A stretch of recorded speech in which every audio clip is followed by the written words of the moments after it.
Alexandre de Moraes, no valor de R$135 mil, por ele ter supostamente descumprido medidas cautelares. Moraes continua a punir o parlamentar, alegando que, enquanto não houver análise da constitucionalidade da graça concedida pelo presidente Jair Bolsonaro na corte, a ação penal contra ele prosseguirá normalmente. A defesa de Silveira, por sua vez, pediu a revisão da pena de multa até análise pelo próprio STF, visto que a graça já foi dada e publicada no Diário Oficial da União. Na tarde desta quarta-feira, a nova advogada de Daniel Silveira, Mariane Andréa Cardoso dos Santos, se reuniu com Alexandre de Moraes. Ela afirma que trabalha em novo tom para dialogar com o magistrado. Mota. Isso lembra aquela fábula do lobo e do carneiro. O lobo estava bebendo água no rio quando viu um carneiro bebendo também. O lobo foi lá e disse para o carneiro: você está sujando a água do rio, eu vou te devorar.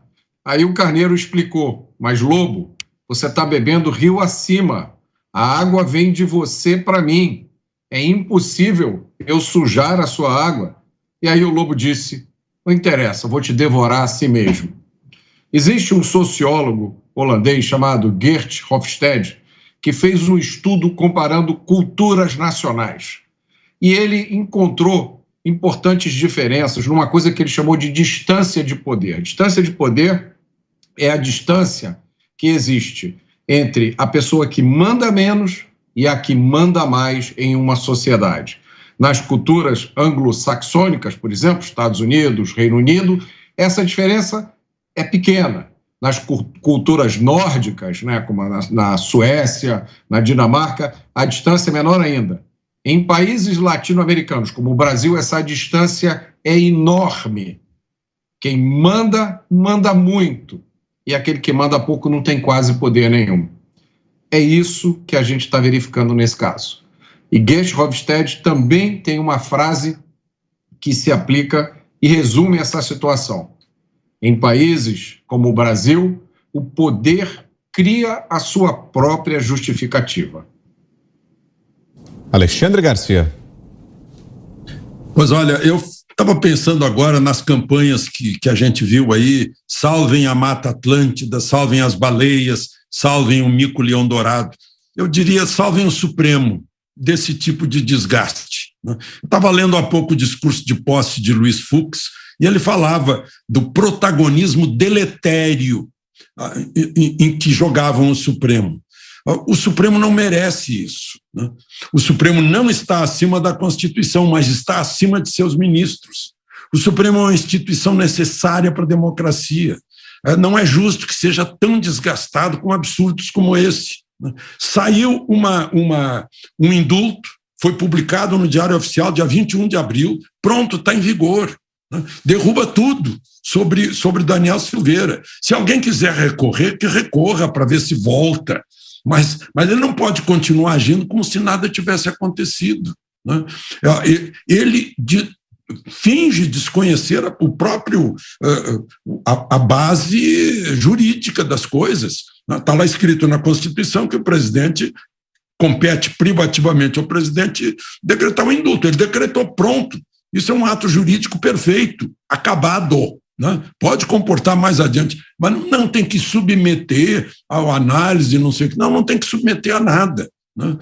Essa teimosia adolescente que está prejudicando, pueril, né? Parece que é uma coisa assim, as emoções são grandes demais e passam por cima da razão. E aí quem sofre é a instituição, Suprema Corte desse país, que não merece esse tipo de acontecimentos, né, que estão realmente desgastando muito o Supremo e, por via de consequência, tudo que vem abaixo do Supremo, né, os órgãos de justiça, até a primeira instância e até as faculdades de direito. Os alunos devem estar perplexos vendo coisas assim, né?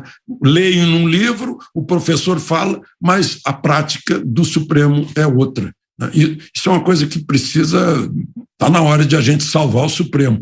Houve uma tentativa ontem lá no Senado, do senador Eduardo Girão, que é do Podemos, o partido que era apoiava Sérgio Moro, não é um partido que apoie o presidente da República, mas ele se dirigiu ao presidente do Senado que estava ali dizendo, olha, se nós queremos a paz, porque justiça, o objetivo da justiça é a paz, né?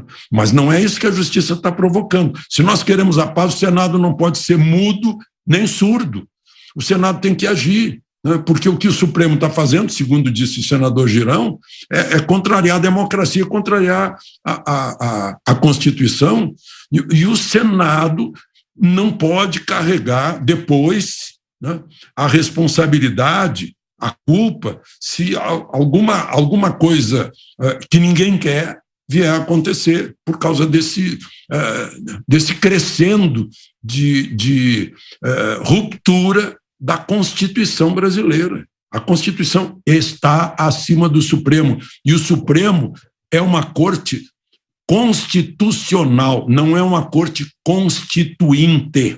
Não tem poderes para mudar a Constituição. Só quem dá esse poder é o povo pelo voto. Você, José Maria Trindade, que nos diz desse encontro que tivemos hoje em Brasília, da defesa do deputado Daniel Silveira com o ministro Alexandre de Moraes. Em 2 minutos, Eu achei muito inteligente por parte da defesa do deputado em trocar exatamente o interlocutor na tentativa de trazer o assunto para a área racional. Isso parece até uma obra do Vitor Hugo, lá Os Miseráveis, uma perseguição tão implacável. Isso leva o deputado Daniel Silveira a ser uma vítima e largada pelo Congresso Nacional. Nesse episódio todo, o que mais me impressiona e me deixa realmente assustado é com a covardia e o silêncio estrondoso do Congresso Nacional. É o presidente do Senado, Rodrigo Pacheco, pagando um preço político altíssimo nas suas bases eleitorais, nessa posição de blindar o Supremo Tribunal Federal.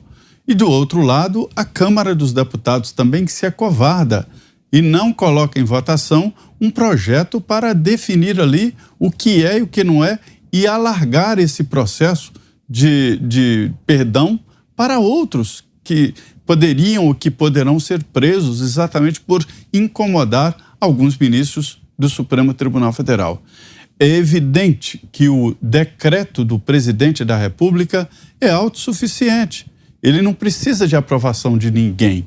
É um decreto presidencial que está sendo aceito por todos os juristas políticos, inclusive adversários do presidente Lula, do presidente Jair Bolsonaro. Não é o ex-presidente Lula que vai revogar um decreto do presidente da República, Jair Bolsonaro.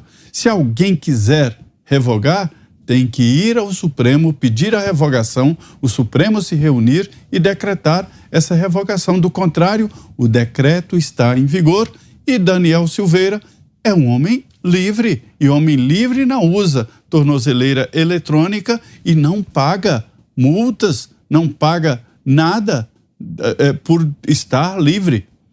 Quando é uma inversão.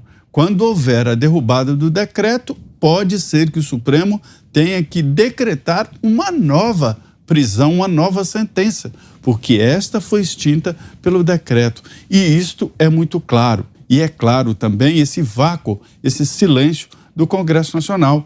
Hoje é com o deputado Daniel Silveira, amanhã pode ser com qualquer um dos 513 deputados. Você, Fiuza, temos 2 minutos. Vitor, ontem nós fizemos uma enquete que deu... É o nosso universo aqui, mas nós temos uma boa audiência e é uma amostra que eu vou citar. Era uma pergunta sobre qual dos 3 poderes, judiciário, legislativo e executivo, prejudicavam mais a democracia, né? Algo assim.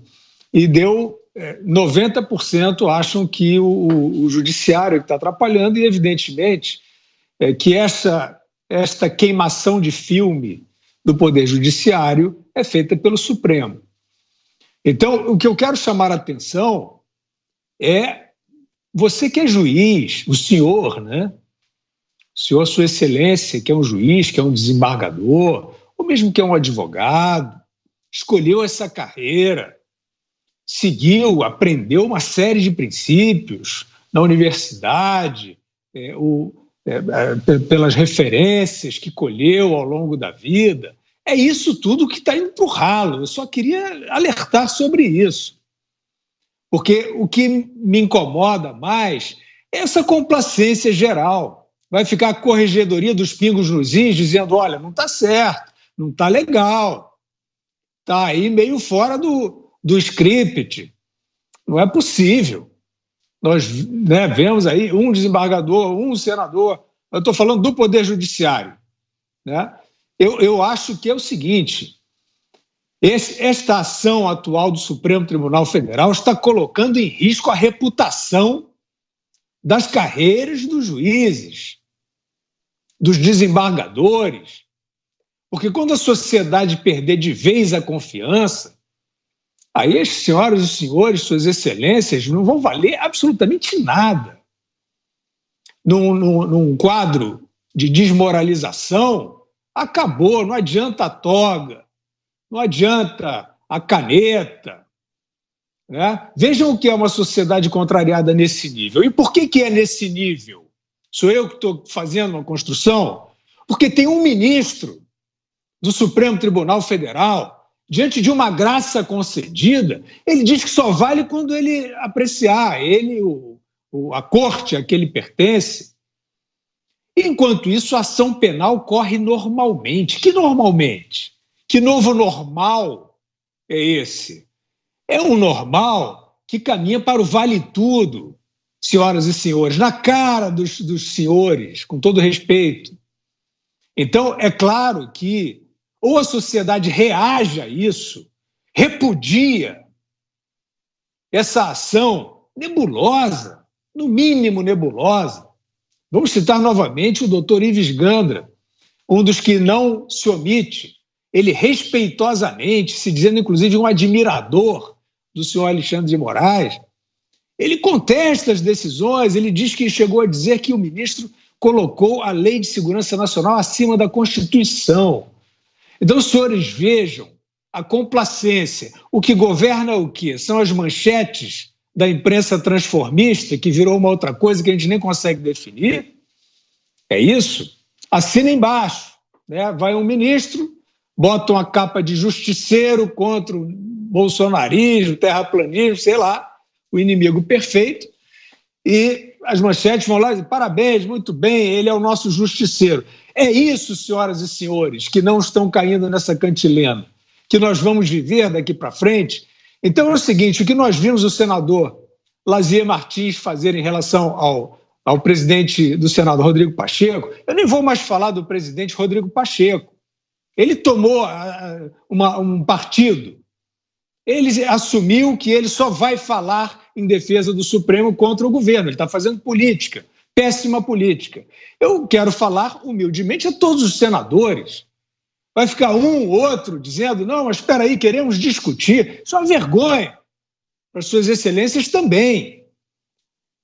Todo senador que tem um pouco de respeito pelo seu mandato tem que se colocar em exigência para conversar. Está feita a proposição, queremos convidar o ministro do Supremo para conversar sobre essas decisões, essas decisões tão exóticas. Todo senador tem que fazer isso. Os ministros do Supremo, que estão achando que isso não é correto, têm que fazer isso dentro do Supremo. O senhor André Mendonça e o senhor Cássio Nunes, que teoricamente aí não estão agindo, dançando conforme a música necessariamente, eles precisam fazer isso no ambiente, no plenário. Isso precisa ser discutido. Ou então estarão fazendo vista grossa, ou então estarão concordando, estarão assinando embaixo de decisões que, volto a dizer, você dizer que uma graça concedida só vale se você quiser que valha, e que enquanto isso seguem normalmente as diligências